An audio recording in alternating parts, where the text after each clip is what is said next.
Welcome to Business and Leadership Stories. Sachin Bhandari is from the Story Co. And what he does very brilliantly is tell stories for a living. And by that I mean inspiring stories, real life tales from which you can draw inspiration and draw marketing and communication tips and lessons. Weeks and weeks have gone by and many people have benefited from this program. Great to see you, my brother. How are you? I'm very good, Hrishi, as usual. Look forward to our conversation today. Well, I started my career as a radio presenter, then gradually I became management. I'm today brand head at the network.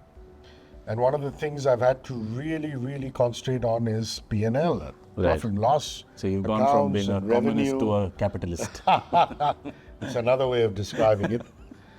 But one of the things I've always noticed is that there are two breeds of salespeople. Salespeople who will go out into the market and unnecessarily bow down and cower down too much in front of a brand or a client. Right. And the other breed, of course, couldn't care less. Both are things that I'm not happy about. I mean, why should you have to stoop to such low levels to get business when you can easily function very smartly? And I think today's story is all about that. That's it is, you want big ticket clients, don't just follow, don't just beg, don't just plead for business. Start leading for business.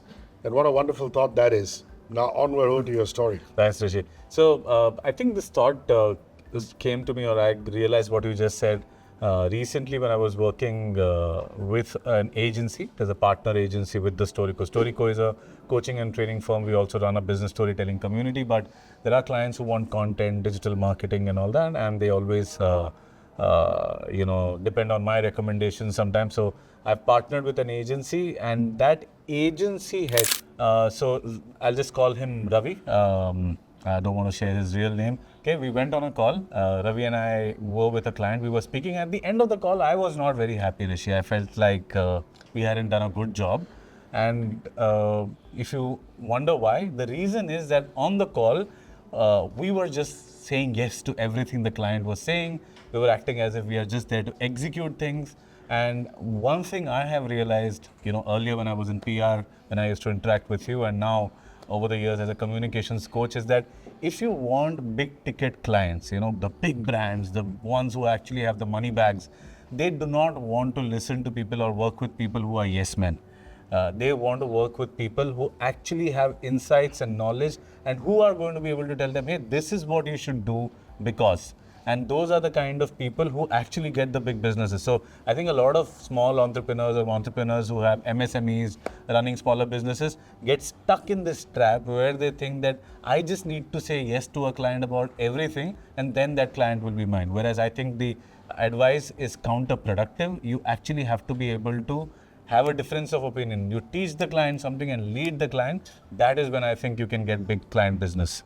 Yeah, and one thing is planning and pitching to clients, but telling them how that plan is going to work, that is so important. Right. I think often we're skirting around the issue. We make these attractive presentations, or at least presentations we think are very attractive. We're concentrating on the PDFs and the PPTs, PowerPoints.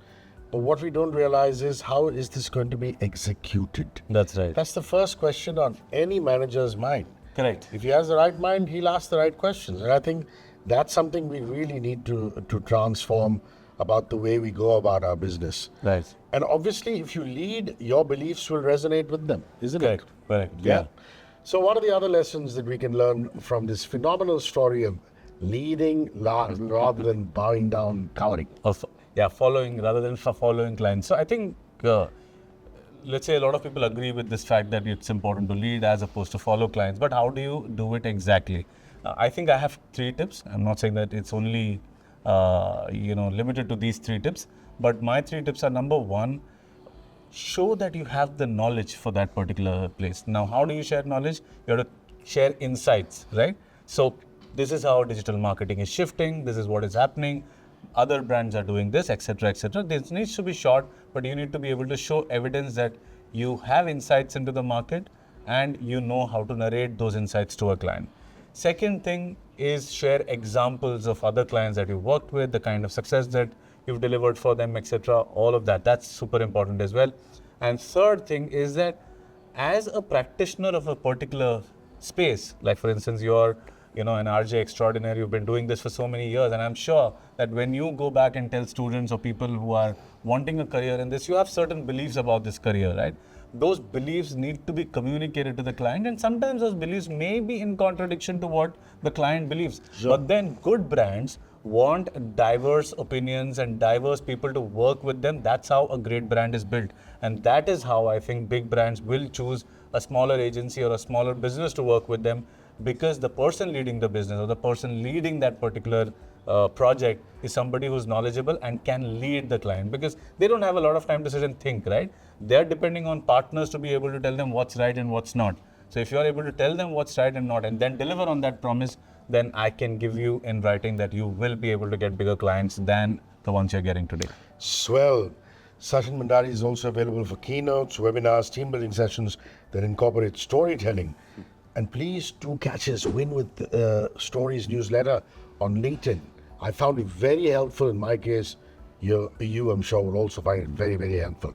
Where can one reach out to you, my friend? Fairly simple, Hrishi. Look for Sachin Bhandari on LinkedIn. Sachin is easy. Bhandari is Bhandary. And on my LinkedIn profile, there's a link which says get in touch or stay in touch. So you can click on that.